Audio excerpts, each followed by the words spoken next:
everybody. Welcome back to the Science Dispatch podcast. This is episode 37. I am your host, Cameron Inglis, joined, as I almost always am, by Dr. Chuck Dinerstein, Director of Medicine at the American Council on Science and Health. Chuck, how are you today? I'm fantastic. I had a very good day. I actually accomplished something that I had not been able to do in 30 years of clinical medicine, which was to get a authorization from an insurance company in less than an hour. Wow. I know. Is the world ending? Well, it is getting a little dark around here, so perhaps that is the case. But yes, I was jazzed. The things that make me happy. Oh, God. You know, as you get older, it's the simple things that excite you. I'm discovering this as I raise my son and slowly and gracefully enter into middle age. And I'm okay with it. Simple is good. Nobody needs too much excitement. So we've got two articles to discuss today. The first one is a piece Chuck wrote. It's called Debunking the Erythritol Study. And this, of course, was all over the headlines very recently about how this artificial sweetener is going to, make your babies be born illiterate, naked, and the world's going to collapse, blah, blah, blah. And then we've got another piece by our good friend, Dr. Henry Miller, about death by dietary supplements. So these are both really interesting. Chuck, since it's somewhat newsworthy and it's interesting to me as someone who's just curious about nutrition and health and that kind of thing, I want to know more about the study. So set it up for us. What did the study do? What did they find? And then what did the media report? Well, the scientists did three things. They took an old data set that they'd already collected on patients with cardiovascular disease and tried to look at patients that had been taking erythritol, which is a non-nutritive sweetener that's added to a host of baked products. And so right away there's going to be a little bit of bias about it because the people that are usually buying unsweetened baked products tend to already have issues with diabetes or their weight, which is driving them in that direction. And people with diabetes and excess weight also tend to have more cardiovascular risk. They took a look at a group of patients and they saw, these people that had the use of erythritol seem to have a higher incidence of heart attacks, heart failure, and stroke. Now, to my mind, that's another one of these red flags because they had to really lump in on any number of cardiovascular diseases to find any significance. Bottom line of the story is they took a look at two groups of patients, one from the United States, one from Europe, both groups of which had some degree of coronary artery disease. That's why they were in the studies. And lo and behold, when they compared the group that was taking the most amount of erythritol that they presumed were taking the most amount and compared it to the lowest group, there was an increased incidence of heart attack and heart failure and stroke. But that raises any number of problems with it. There was no dose step change across the way. They really had to look at the highest group as well as the lowest group to see any kind of difference at all. And when they found the difference seemed to be great if you look simply at the numbers, 16% or 22%, but overall, from a clinical point of view, did not make a lot of difference. They then took it and said, well, what could be the underlying mechanism for this? And so they took and put erythritol into plasma-rich platelet formation. And lo and behold, there was increased incidence in clotting in that particular mixture. But as people have pointed out, most of us don't go around with a platelet-rich plasma. We have regular platelet-filled plasma. Platelet-rich plasma is made by taking 200 cc's of your blood and spitting it down to about 30 cc's. So their data showing that there was a increased incidence of clotting required them to have a far greater amount of platelets than we would normally have. And then finally, they went and they took a group of 8 volunteers and gave them a very significant amount of erythritol. And sure enough, their serum levels were elevated for about 24 hours. So on the basis of all that, they concluded that, and this is where things differed from the media. Their summary said, the present studies suggest the trials investigating the impact of erythritol, specifically in artificial sweeteners in general, are needed. And following exposure to dietary erythritol, a prolonged period of potentially heightened clotting risk may occur. So there's a lot of words of uncertainty in their conclusion. On the other hand, we have the following statements from the media. Go for it. Popular artificial sweetener erythritol linked to higher risk for blood clots in the public broadcasting system. From the LA Times, could our love affair with sugar and artificial sweeteners literally break our hearts? And finally, from Prevention Magazine, study links sugar substitute erythritol to blood clots and heart attack. The findings are raising eyebrows about the sweetener. So, as usual, the media took the piece that they liked the most, which is what will drive somebody to read into the second and third paragraph, and really skipped the essence of the article. Oh boy. Well, that was a nice little dissection there. So there are so many things that I found frustrating. Of course, you found some real technical things wrong with this that I think most people would have overlooked.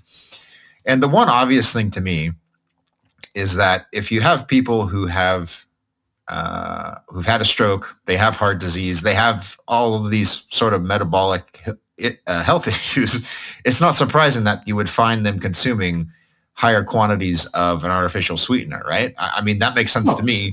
My grandfather has had a heart attack and multiple strokes. And his doctors just told him, stop eating sugar because you're going to die. So, that seems to be the most obvious thing, why there would be this correlation. What do you think about that? Oh, absolutely. As I said up top, once you're told you have diabetes and you have heart disease, or that you have some other metabolic problem associated with glucose, the first thing is, let's cut down on your sugar.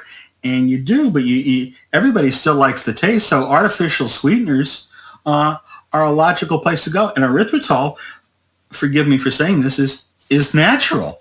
It's just that we've increased the amount of this natural sugar that's got somebody's pants in a knot here. And when you look at the groups, and this is when you compare the group that did poorly with the group that did well, there had other differences beyond the point of simply the amount of erythritol that they may have been taken, because the truth of the matter is there was no information as to the exact amount of erythritol that any of these individuals took. But in any case, the group that did worse had a higher incidence of diabetes, had more coronary artery disease, had more myocardial infarctions, more heart failure, and greater triglycerides.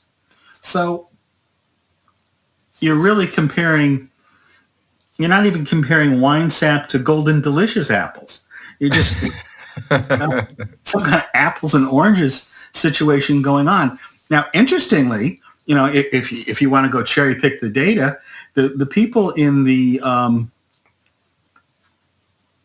Q4 group, the highest percentile group, also had lower LDLs and HDLs. So maybe that was, if that's the case, then if they had lower LDLs, and we're told all the time that having a lower LDL is beneficial for you, what happened with these people?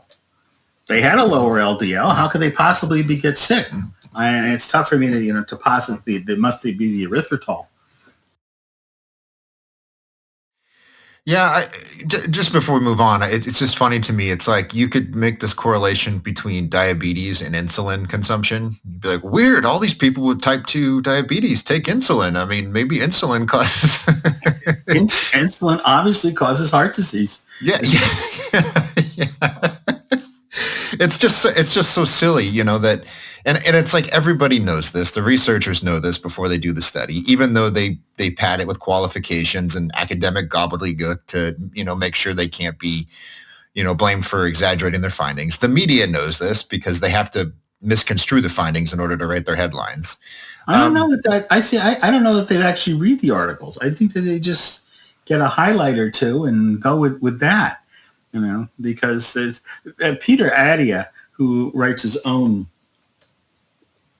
website material, had a very prescient point to pointing out. He said that the vast majority of the study participants that were enrolled, that they looked at, were enrolled in these studies before erythritol was even used commonly for baking. So it's preposterous to say that any of these patients had an event based upon erythritol that they may or may not have had. That's something we've discussed previously, and I don't know if you technically call it data dredging necessarily, but you just go to some database, some public health database, and then you just dig through it to find a correlation that you can, build some model based on, and then publish an epidemiological study, and then you get lots of headlines and more grant money. Wash, rinse, repeat. So right, and this is exactly what they did. They took it two steps further. They came up with what they thought was a bioplausible mechanism by talking about this platelet-rich plasma. And then they took it a step farther by, taking some innocent people and feeding them erythritol to see how the serum levels change. And they took these three very disparate points and tried to tie them together in a neat little story. Yeah. It's always fascinating to watch the contrast between what the evidence actually shows and what people say it shows. So this is great. I obviously you should read all the articles we talk about, but especially this one. Chuck kind of went at this with an expert shiv and just cut it apart. And then Peter Attia, Attia, I don't know how to pronounce the last name, but in any case, his writing about nutrition and public health is really good. He did a whole series on how to understand epidemiology, like yes, relative risk and what's a p-value and confidence interval, blah, blah, blah. If you don't know what any of that stuff is, he broke it down and explained it in really helpful terms. So check that out. But let's leave it there, Chuck. We'll let people explore this more on their own. And let's talk about Henry's story, Death by Dietary Supplement. What's going on here? Obviously, this isn't your story, but given your background, I'm sure you have some insight into this. As it turns out, if you're a supplement, then you're not regulated in any way, shape, or form by the government. So you may claim as you wish, and you may treat as you wish. And it is a huge, huge industry, and it is rife with problems.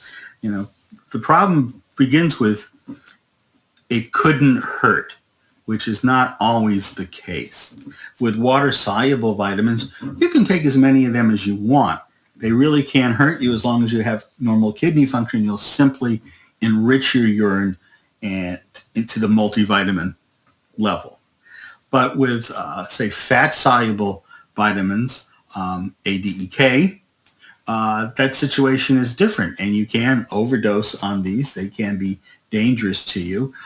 There's any number of classic examples of problems with those particular supplements. But Henry was expanding to talk about the supplement industry overall, and his point was that many of the supplements today are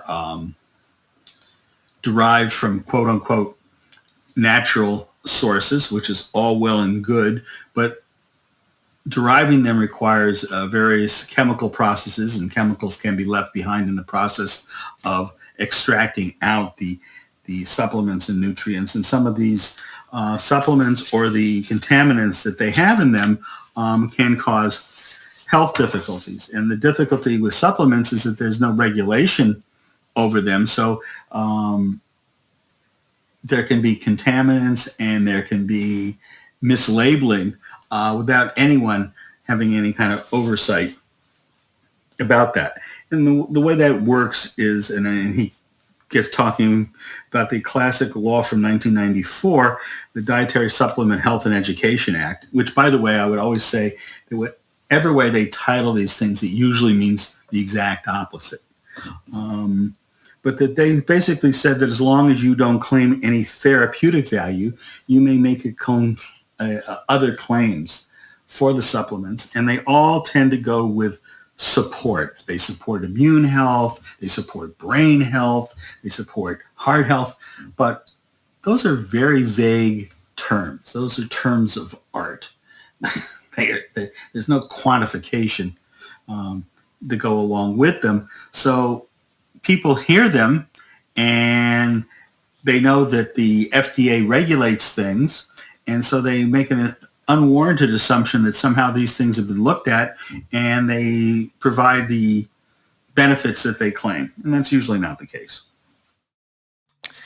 And what complicates it even more is that you can find a lot of these at CVS. Like Josh and I were talking last week on our last episode about homeopathic remedies that are on the same shelf as children's ibuprofen. So, a lot, and he was explaining this, a lot of parents see that and they go, well, that's the natural one. That's probably going to be safer for my kid. And then their kid gets 103 fever and then they have to take them to the ER. So, right. So there's real health impacts. This can really harm people. But on the flip side, the toothpaste is out of the tube, so to speak, and it's very difficult to put back in. Maybe federal regulation would help. I don't know. I just don't know how you would get this under control, because the industry is going to sue the FDA if they put out a rule about this, a proposed rule, and they're going to lobby and they're going to get their whole marketing machine going, because it's a big multi-billion-dollar industry, and they're going to talk about health freedom and they're going to talk about don't tread on me. So in other words, is it a fight worth fighting, first of all, and then can it be won in any meaningful way? Well, Henry suggests that the supplement people register with the FDA, and that therefore the FDA would be empowered to make them provide a full listing of the contents and to somehow provide verification that contents is as stated. And I agree with you that going through the FDA is going to be quite tough. On the other hand, if we go through the Federal Trade Commission and go right at the advertising, that may be approach that has better legal legs. And I don't know the answer to that. But if we say that it's simply a question of truth in advertising, and they must actually list and show that what's on their list of ingredients is actually present, that meets 2 out of the 3 things that Henry was interested in getting done. So that might be another approach, because I would definitely agree with you that most people, when they see the FDA coming, are going to call this regulatory overreach, and why are you doing this to our favorite pill that, my Prevagen is what keeps me intact if I remember to take it. So I think that going through the Trade Commission might be another way. Go right at the advertising, because this is how they make their money, is by advertising. Otherwise, we wouldn't notice it. Right. The other point Henry mentioned, and I think there are some supplement manufacturers who do this. They will get a third-party lab to certify their products. And Henry mentions Underwriters Laboratories, which is very well known for, I think it's like 20,000 different categories of products that they will they will verify to say, hey, this product does what the manufacturer says it's going to do, or it's safe as they claim, and so forth. So I wonder if that would be a useful way, like if there was a way to get a campaign going to say, hey, companies that get the certification are more reputable. And then maybe you could just, through competition, perhaps you could get the industry to sort of regulate itself. I don't know. It seems like an intriguing idea, instead of just like banging your head against the wall in the courts. Well, exactly. That's why I thought the Trade Commission approach might be better, because then we will let the market, once you have some kind of certification, people are going to start to jump on the bandwagon, and part of their sales is going to be, we're certified, the other guy is not. Can you really trust them? And, you know, and I don't know that they'll self-regulate themselves so much as they'll go after one another enough to bring it all in line. Yeah, it's frustrating. I don't know. I'm sort of conflicted about this because on the one hand, I like making my own decisions. I mean, I generally don't take supplements because I know they don't do very much, and I don't want to, I don't want to put myself at risk with things I don't know Well, the I impact. I think that's probably the greater concern, especially in a global economy. You really don't know. We don't have field to bottle data on where a lot of these supplements come from. And with an increasing amount of our, our pharmaceutical precursors and our supplements coming from outside of the United States, there's a lot of room for devilment there in the manufacture and process control that it would be good to have a better handle on. We certainly see it with the pharmaceuticals. So it would be no surprise that we would have the same problem, if not greater, with the supplements where there's more lax oversight. Well, as we wrap up, let's talk about what the response is going to be. And Henry got some comments on his article to this effect. So, like the devil's advocate case would be, why should I trust the FDA or even the FTC to be trustworthy here? I mean, we have all sorts of pharmaceutical drugs that are very, very powerful, and if they're strong enough to treat whatever condition they treat, then there's going to be some side effect that somebody's going to experience, whether it's a vaccine or some other drug. And yet people are allowed to take these. And of course, they're going to cite examples of corruption or abuse of the system, like maybe the Vioxx case, or, they're going to bring this up. So what do you say to that? Oh, I think that you're correct in that the toothpaste is out of the tube, the horse is out of the barn when it comes to requiring that these products demonstrate treatment efficacy. That's never going to happen. And on the other hand, as I said, I think that manufacturers have an obligation to list all the ingredients and to demonstrate that what they say is in the supplements are in fact there. I'm thinking back to some articles that I've read in the last month or two, and somewhere in the range of about 15 to 20% of supplements either contain contaminants which are not listed in the ingredients or fail to have ingredients that are supposed to be there, including, in some cases, the alleged active component. So there's a whole area there that gets just simply into the formulation of the products without the FDA having to take any kind of position on their efficacy. Because efficacy is really the heart and soul of the pharmaceutical industry, is showing that they work at least as well as whatever products are already on the market. And they have to demonstrate that with phase 1, 2, and 3 clinical trials. We're never going to see a real clinical trial of Prevagen or any of the vitamins. Right. Yeah. And I think, just again, as we wrap up, that's really telling, because if there were a real effect to be observed, then you'd want to document it so you could make that claim. And the fact that no one wants to pony up the exorbitant fees Yes. to do these trials, I think, is really indicative of the fact that these are, at best, these are placebo effects you're experiencing when you take your B vitamins or your whatever. Well, I mean, in fairness to the vitamins, I think we have a good history showing that people with recognized vitamin deficiencies do far better when their vitamins are brought up to daily recommended levels. Now, whether supra recommended levels are more beneficial, that gets into the efficacy area, and that's where there's some concern. But I mean, we have a whole scurvy. You don't need a lot of cases of scurvy to show you that vitamin C is an important thing to have in one's diet. No, there's no doubt. And for a lot of people, they have some kind of vitamin deficiency, or they don't eat enough of their vegetables or whatever. I'd put myself in that category. So I Mhm. take a multivitamin for that reason. But I'm also not under the delusion that, I'm going to gain an inch in height, or I'm going to get smarter because I'm taking, two gummies in the morning. It's just, anyways. So, yeah, there's no great answer here, Chuck, I guess is, we As can just usual. encourage people to be judicious when they're shopping and be skeptical, and don't take something if you don't know what it is. There you go. That's all I can say. All right. Well, we'll leave it there. Thank you all for joining us as usual. If you want to get the stories we talk about, you just go to acsh.org, click that subscribe tab up at the top, punch in your email, and then 3 times a week, we will send you the stories that we publish. And then the ones you read are the ones we talk about on the show here.